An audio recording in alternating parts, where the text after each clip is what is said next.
gentlemen, boys and girls, welcome back to Sports Talk with Austin, your daily dose of sports and entertainment. In today's video, me and Jackson Johnson will preview and break down the 2023-2024 Capital One Orange Bowl between the ACC champion Florida State Seminoles and the Georgia Bulldogs. What did the committee make the right decision by leaving Florida State out, or did they make the right decision leaving the two-time national champions out? We preview and break down this and so much more in this video. Cannot wait. And Florida State fans, I know they're chomping at the bit at this to show ESPN and the CFP committee that they made the wrong decision. But Jackson, you recently had a couple Florida State people on your podcast, The Jacksonian. Go check it out. Great stuff. Jackson, what was their overall thoughts going about drawing Georgia and just getting left out? Were they upset, or they like, this is an opportunity to prove that we're one of the four best teams? I had George from the Renegade Report, George Georgitis from the Renegade Report, and I had on Richie Baker, the co-host of Double Fries No Slaw, in two of the past episodes. Check it out. They were not too thrilled. I mean, they basically were like, tell me, apparently this was in the works, and ESPN was basically lobbying, and I'll repeat, lobbying for Florida State to not be considered even before the Jordan Travis injury. And when he got hurt, ESPN, Jesse Palmer was basically saying they're gonna have to run up score against Louisville. I was like, how do you know that, bro? I mean, and we also went over how Greg Sankey went on the College Game Day hours before the SEC title game saying, please let there be an SEC team. I mean, we haven't had an SEC team left out of the playoffs, and it's not going to start now. And it was just, and that basically blew my mind. And I went over it with Richie and George, how the lobbying just budded us. I mean, I may be a Bama fan, but I'm not going to do anybody dirty like that. I'll make sure of that. I'll make sure that I'm clean and fair with everyone.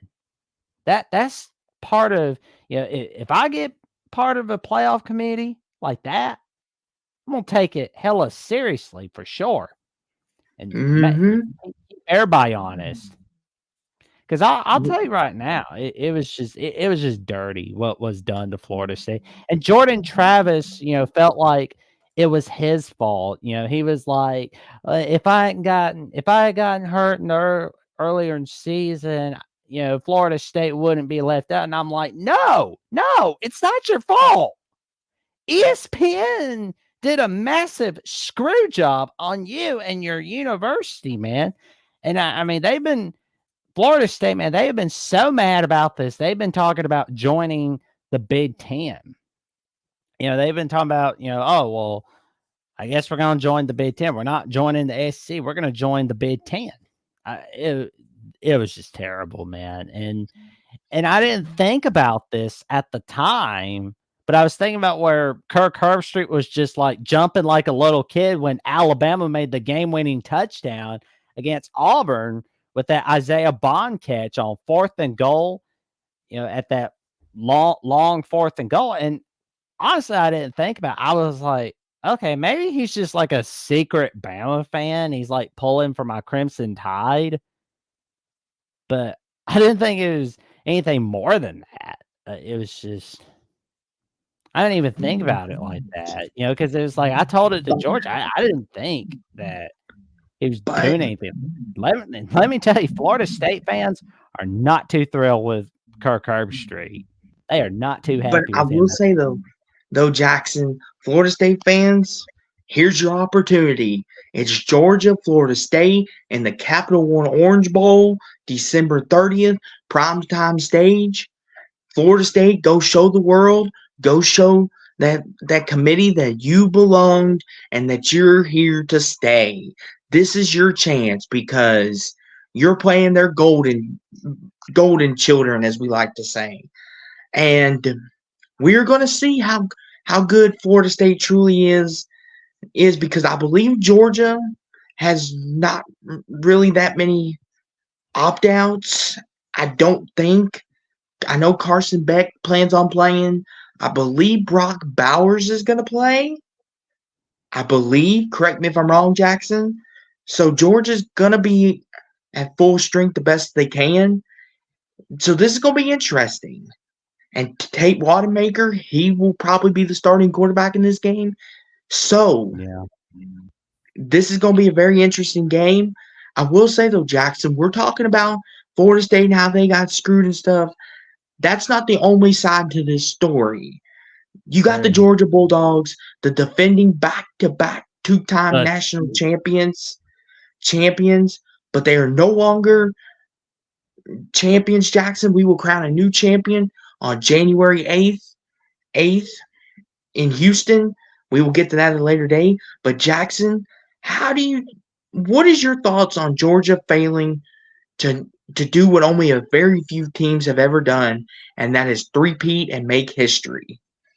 well, I mean, nobody has three-peated in college football since the Minnesota Golden Gophers in the 1930s. USC tried to three-peat in 2005.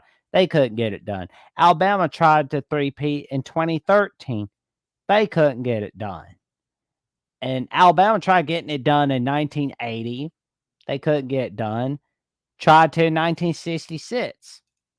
They got screwed out of a shot out of the national championship for a third straight year in 1966. But that's a backstory for another day. But I will say, this has been another tremendous season for the Georgia Bulldogs. But it's sad that they're not going to get a shot at three-peating, but they got some good news. Carson Beck is returning next year. That'll help out big time for Georgia, especially. He showed a lot of growth. And Jackson and Georgia, to little foreshadowing, if all stays the way it is, they will kick off the season against the Clemson Tigers, which will be a big time game to watch. So we're going to see what Georgia's made of next year. But that's next year. For this game here, I think it's going to be very interesting because you got the SEC versus the ACC, and a lot of people assume the SEC is just the better team because they are the SEC and it's just that. Florida State, they are a great football team. I got to watch them firsthand all year, and I got to see it firsthand. I mean, what they did to Jack Plummer and our offense, shutting us down, holding us to 6 points, holding us under 200 yards, it was something to watch. And it's just one of those things. It's one of those things. But I will say, Florida State does have some opt-outs, so it is going to be interesting. Johnny Wilson, I believe, has opted out, right, Jackson? Yeah, I believe so. He is not playing in the Orange Bowl. So it does make for an interesting game, but Jackson, I'll let you take this one. What is the biggest key if Georgia wants to win this game, other than just throw it to Brock Bowers and get out of the way? Oh, man. Man, they are going to have to do so much. I mean, they got to make sure they got that red zone game going. That is for sure. They got to get that running game going against Florida State. Because, I mean, I'm looking at Georgia's running game, and it is 40th in the nation. That's not good. That is not good compared to other teams. But we look at the rushing defense, and we see that Florida State, they don't seem to be doing so hot because they're 40th in the nation on the running game. But Georgia, they'll have to make sure they get that running game on defense a little higher than 27th, especially on a day like December 30th on the Orange Bowl on ESPN. Yeah, And one of the biggest things, Jackson, one of the biggest keys if Florida State wants to get this job done is they got to put pressure on Carson Beck. Their front four have got to get home, get Carson Beck to the ground.